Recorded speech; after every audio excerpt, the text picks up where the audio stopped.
What is the future of oil production today?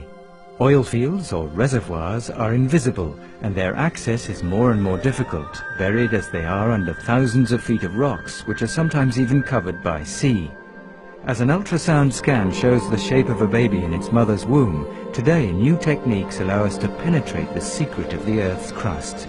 The rule is, look for the trap. Areas likely to contain hydrocarbons can be seen from space.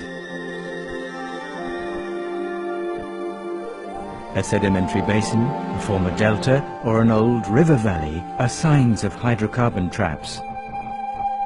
Aerial photographs and detection from space give information which leads to the choice of regions where it's worth starting surface exploration.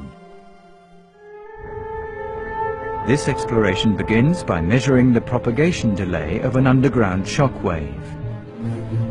Operators cover the area to explore with GPS. They set up lines of acoustic sensors, geophones.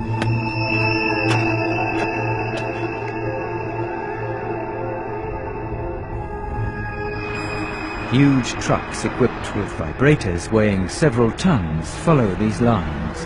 At regular intervals, they generate a seismic wave.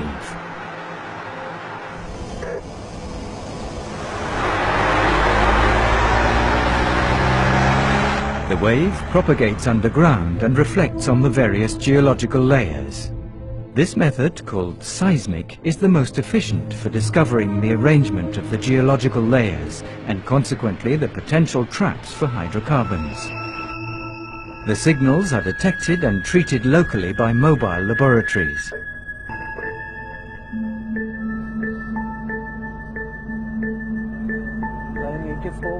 The first analyses of these results are sent on tapes or directly transmitted by satellite to the data center.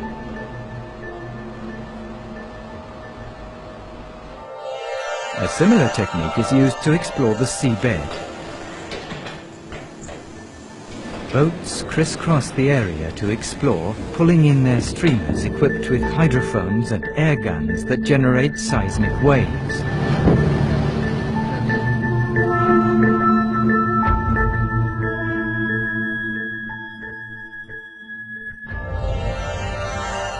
A network of satellites, data banks, computer servers and data interpretation centers gives the engineers direct access to the data collected.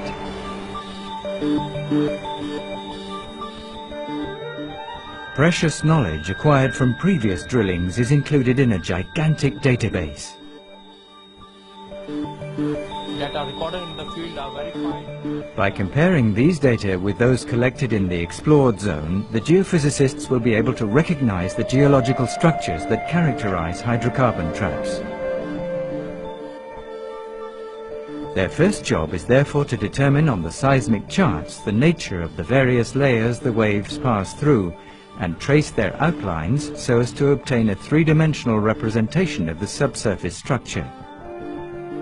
By putting together the slices of the field studied and extrapolating the data, a first visualization of the reservoir appears on the screen.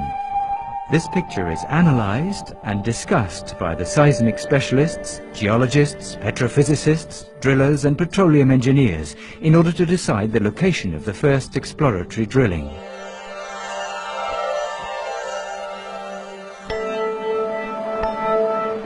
The results are used to refine the first hypothesis. During drilling, a set of tools equipped with sensors measures various parameters: gamma radiation, nuclear magnetic resonance, induction, pressure, resistivity, from which certain characteristics of the layer can be deduced, like permeability or porosity. The collection of this data, called logging, is an important part of the process. It confirms the existence of oil. In this case, a new series of more precise measurements is taken in the well.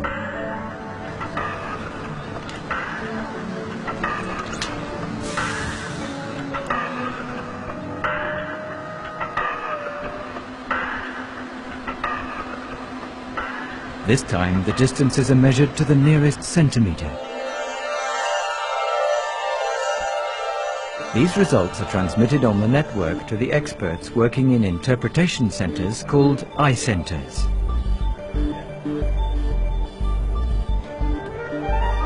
They work on a picture where the results of the logging are visualised. This picture can be rotated in all directions. Okay, so if we come in here and try and expand this section here. Okay, so we've got a sand. The result of the logging is promising. The decision is taken to exploit the reservoir. The I-centre intervenes again.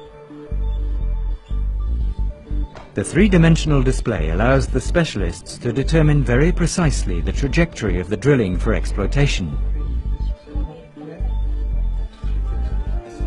They penetrate into the heart of the reservoir. Here the well penetrates into a high-pressure area rich in hydrocarbons, shown in red on the screen. The technicians determine its route, staying as close as possible to the reservoir, even in the narrowest part, to reach another high-pressure zone. Once the well is described, they verify that its route does not deviate from the producing layer.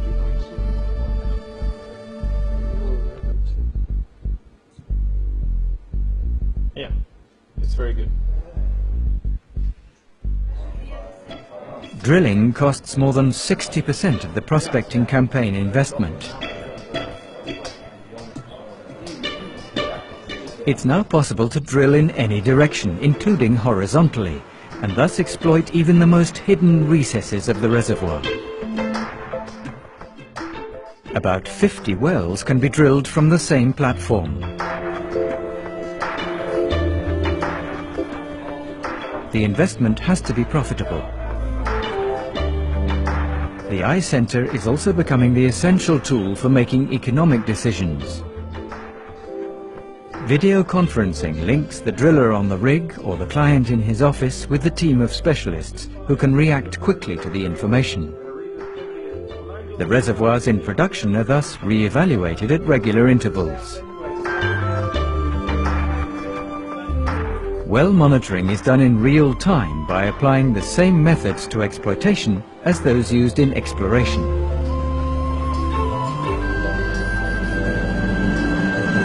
Oil is a precious resource that must not be wasted.